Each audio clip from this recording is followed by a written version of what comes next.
making yourselves comfortable, you might practice the core move here, tending your soft animal body, the belly, the soft belly of you, and the great big heart of you.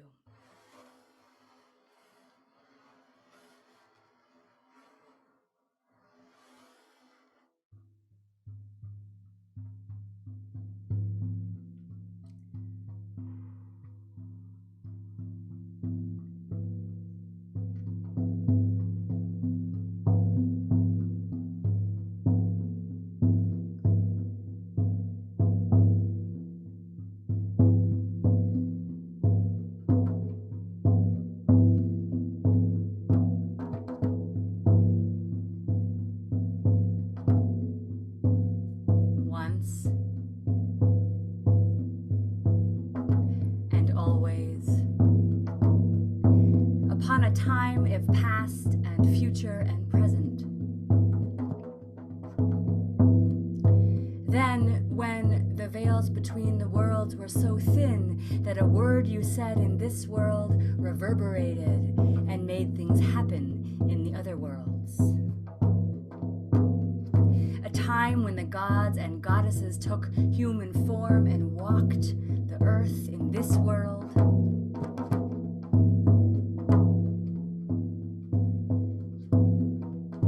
And when the time came, the humans remembered and kept the festivals and the offerings.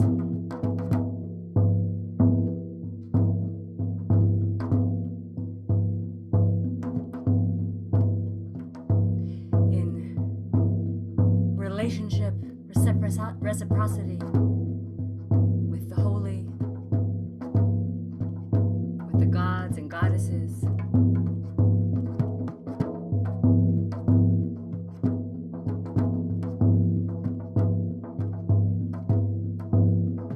A time when anyone could become anything and shapeshift across the boundary lines of species.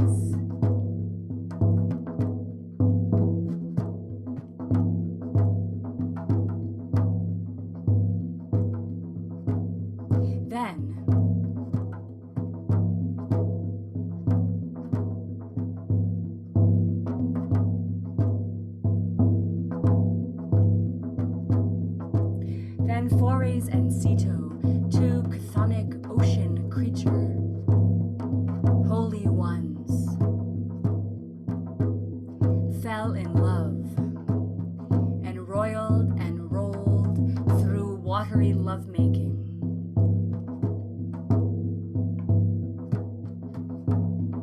And the Gaia were born. Three female-bodied ones who shared one eye and one tooth. Seers, soothsayers who must answer any question asked with the truth.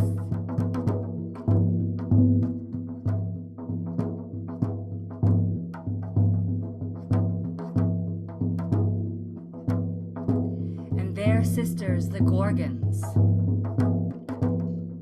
snake-haired creatures, two of the three, bronze-clawed, boar-tusked,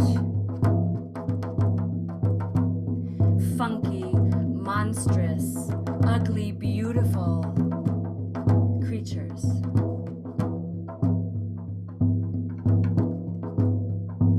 And the third sister. To this day, we do not know why the third sister, for some mysterious reason, was not born an immortal, but a mortal child. A girl child who grew in such beauty that all the creatures in all the worlds wanted to be close to her.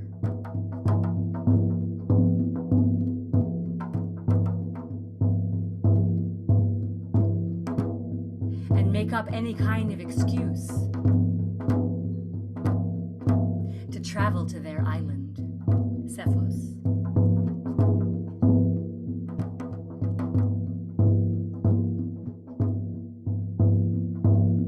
But Medusa, whose name meant guardian, although she received so much adoration for her beauty,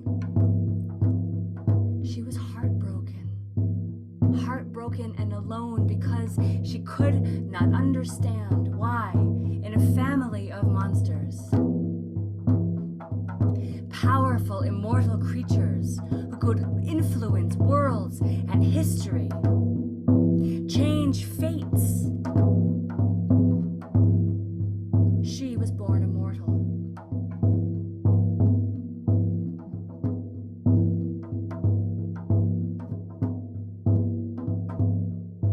And she tried so hard to fit in when her other two sisters would play and go hunting and eating creatures raw with relish and delight.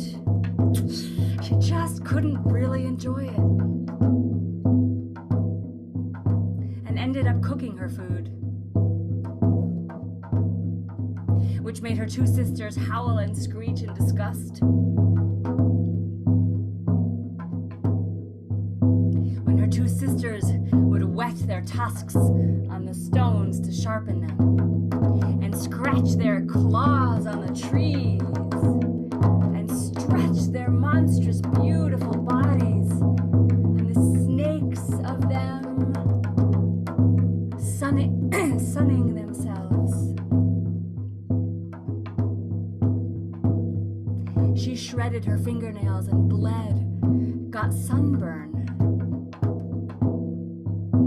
and started to grind down her teeth.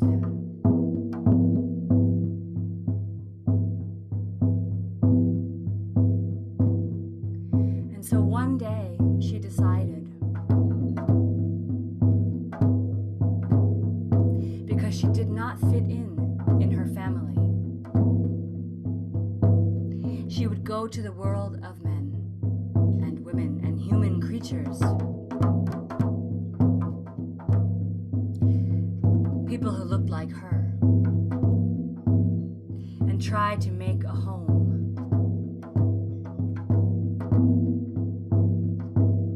But you know already it didn't work, because in the human world she was yet too monstrous.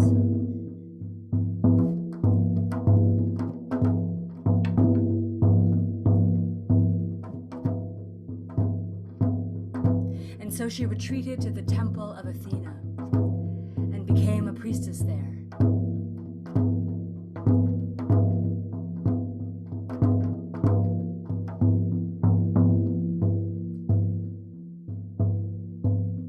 Vowing celibacy,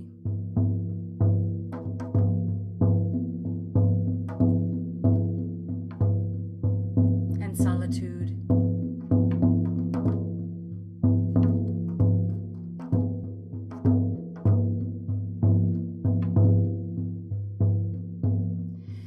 and she was moderately happy.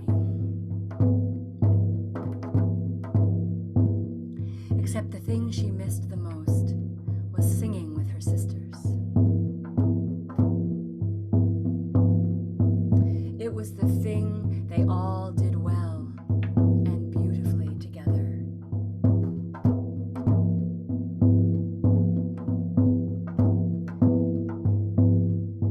And so when she was in the temple, she would sing the songs of the Gorgons.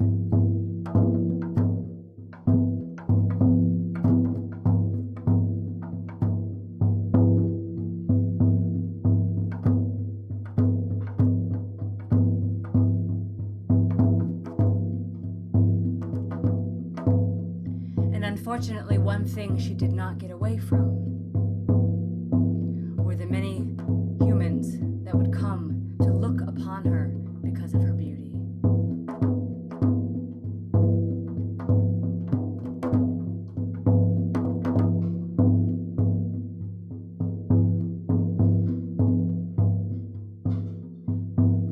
One day,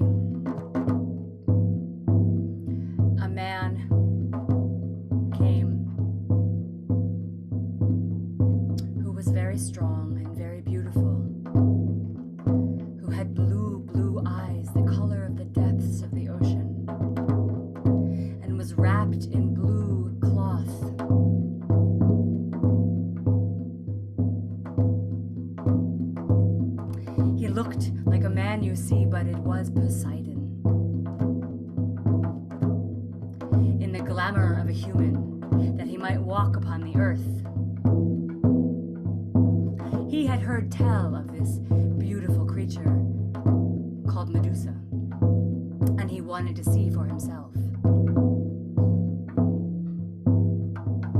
And so he went to Athena's temple.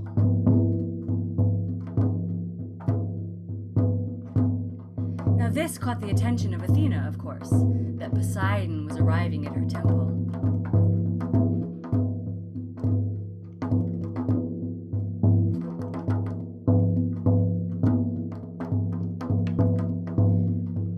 And at first Poseidon just looked. And she was indeed beautiful.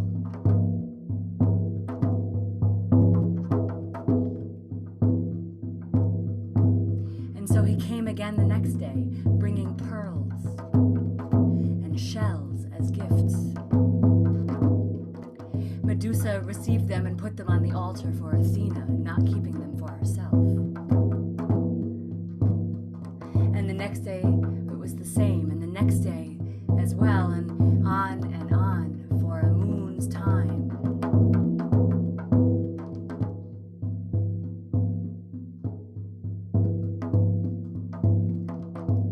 And at the end of this month, Poseidon thought he had given enough gifts and now should receive something in return.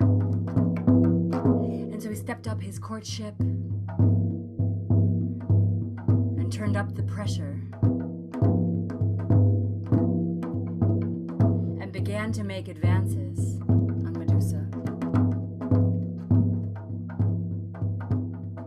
who again and again denied him.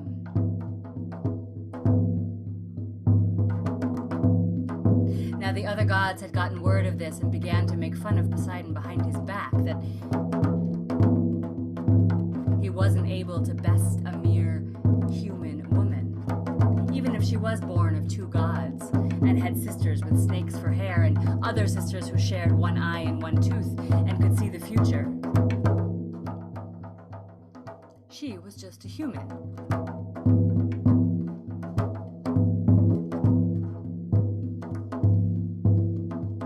And so Poseidon decided one day to stop waiting, to stop asking,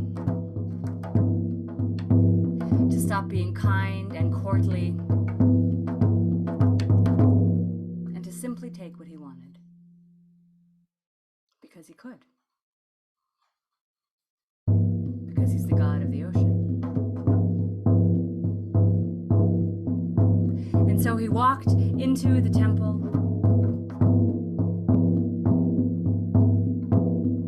and saw that Medusa was alone, and without saying a word, grabbed her and pressed her to him, and as she struggled,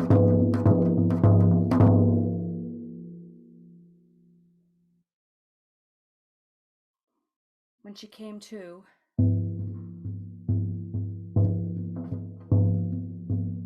after having knocked her head on the marble floor from the force of his throwing her to the ground, she saw her dress had been torn.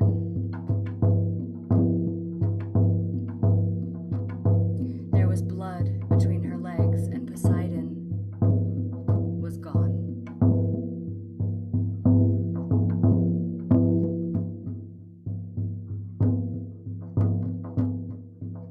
Athena, enraged that her temple had been desecrated, appeared,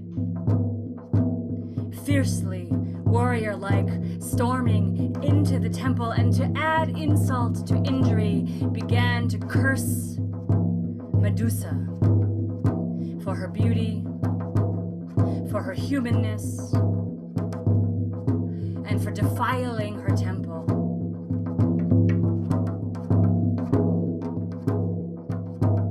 And so to punish her, she turned her too into a gorgon. Snakes for hair, claws for hands, tusks for teeth,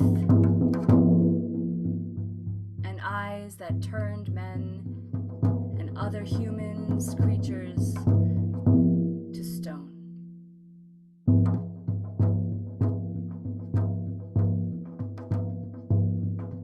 Or did Athena take pity on her so that she might finally belong? Or did she protect her to keep that from ever happening again? For if she could turn them to stone, no man could ever touch her.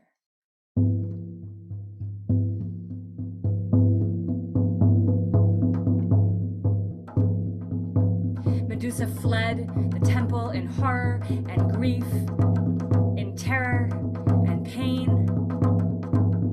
and returned to her sisters.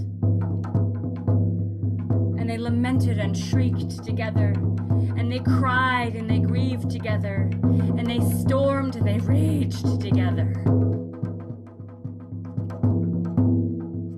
And now Medusa alongside them hunted and killed and ate and stretched and sunned and clawed and sang with her sisters again. And slowly and slowly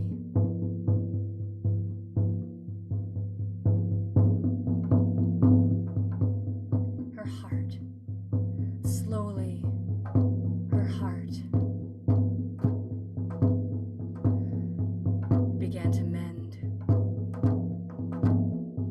began to soften. But you see, perhaps the worst was yet to come, because she had not yet seen a human. No human had ever laid eyes upon her yet. And so she did not know how it felt to turn one to stone.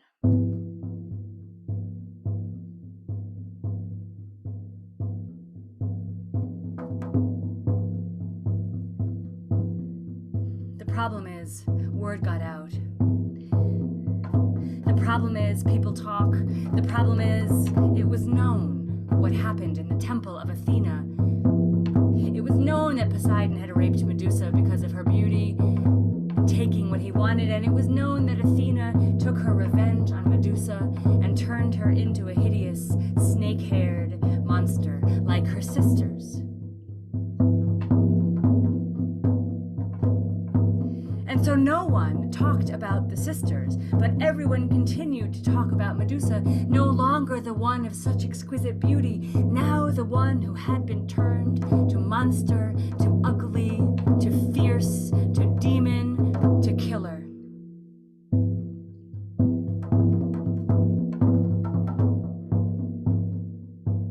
And how could that happen?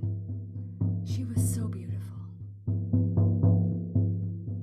And so the heroes began to set out to find her, to find this evil creature, this monster who must be killed.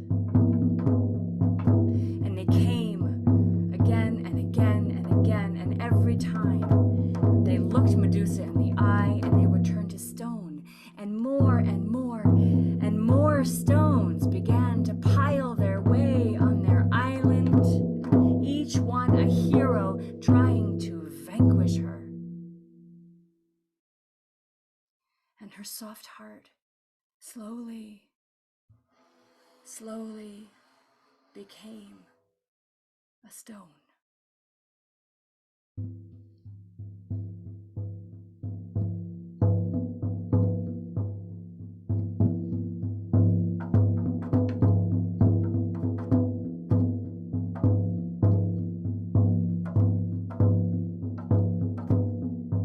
There was a king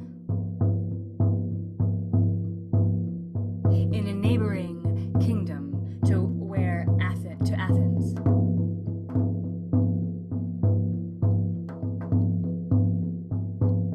Polydictes was his name, and he longed to marry a woman named Danae. But you see, he couldn't marry her. No, because her son, Perseus,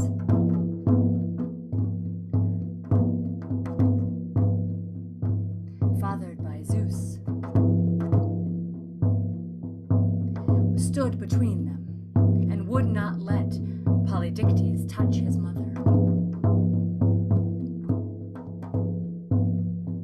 And so Polydictes created a plan, schemed to get rid of Perseus.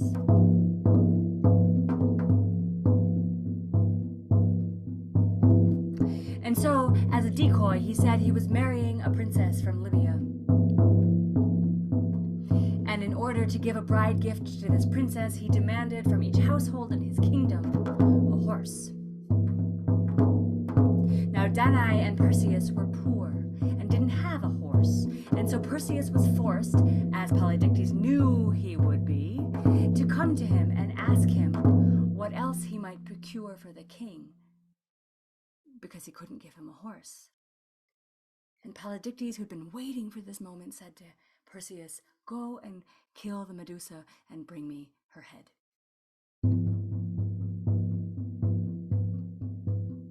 Perseus gathered his things and began to journey. He had no idea where Medusa and her sisters were. But he had heard tell of the Gaiae.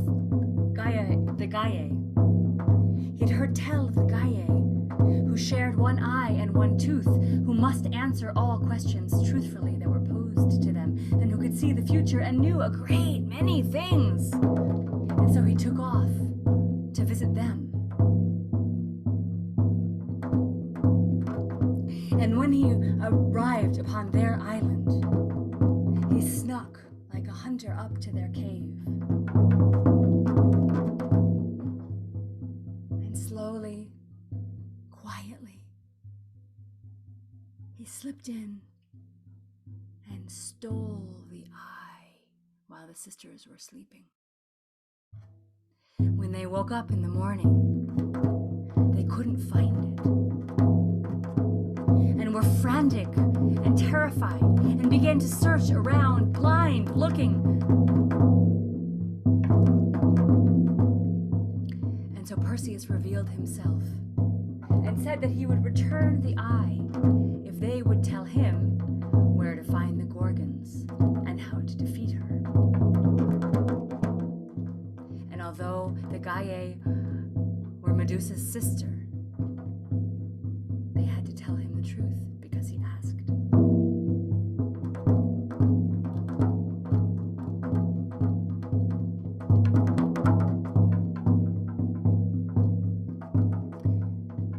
You must go to the north where the nymphs live.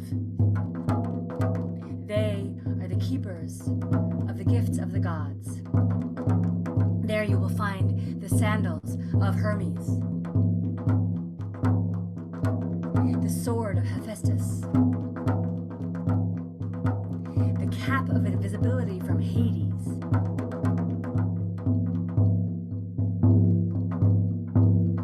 and with those items you might fly to where our sisters the Gorgons live. You might cut off the head of Medusa, and you might not be seen while you are coming and going. So Perseus took off in a boat and journeyed to the nymphs. And he prayed to Athena that she would guide him. He prayed to Athena that she would help him. And Athena, wise but also jealous,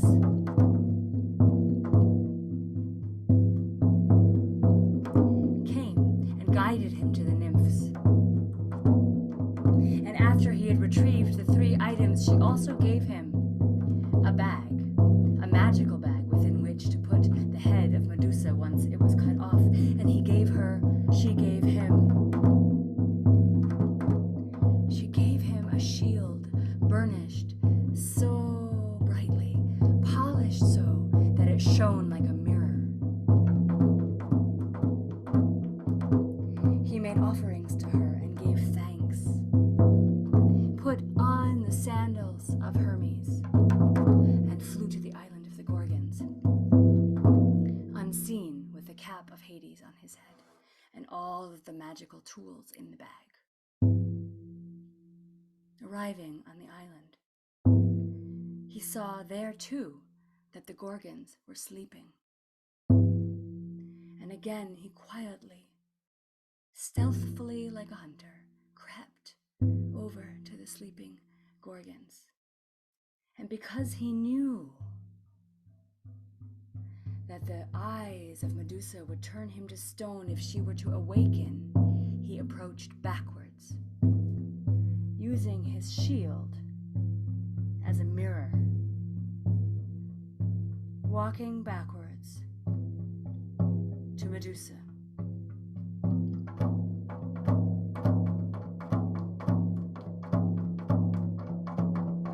And when he arrived, he pulled out the sword from his magical bag, closed his eyes, and let his sword fall, severing her head from her body. Because although Athena had turned her into a form of Gorgon, she was still immortal.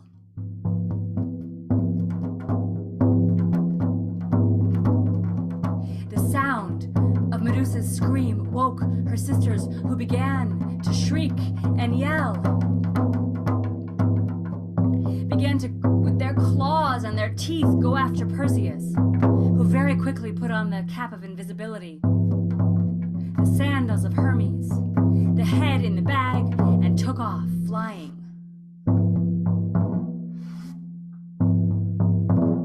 Back to Polydectes.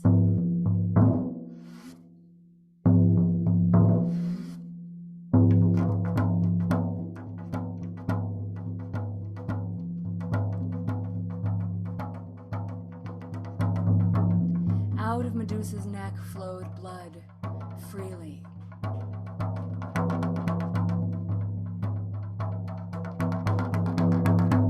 And out of the blood that pooled around her body were born her children, the children of Poseidon. The Pegasus, the winged horse, and Creosaur, the golden sword-holding warrior.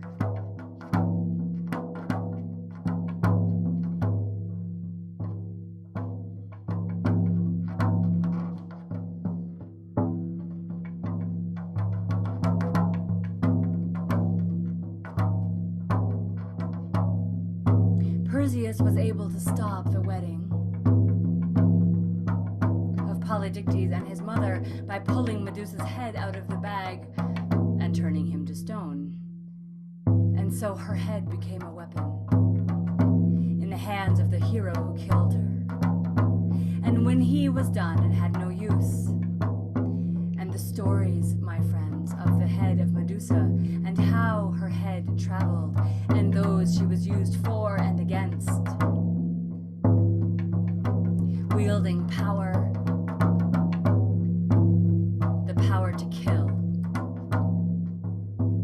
So many stories, my friends, that we don't have time for.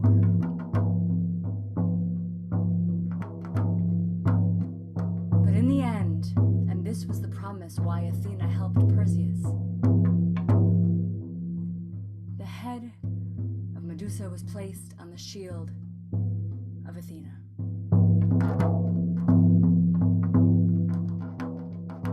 So that she would be unbeatable by her enemies and be protected by Medusa, her guardian.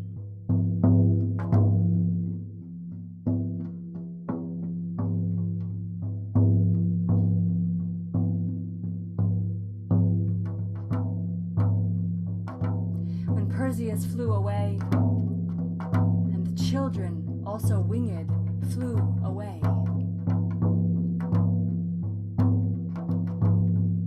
Ariel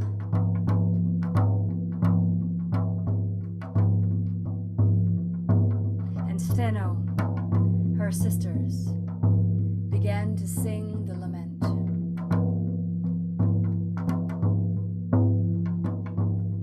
And the lament was so heart-piercing, and the beauty so soul-stirring,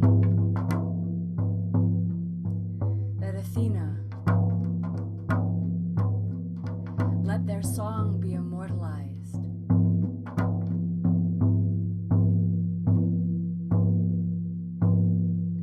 so that all who hear it might weep, might grieve, and it might soften the heart that has turned to stone.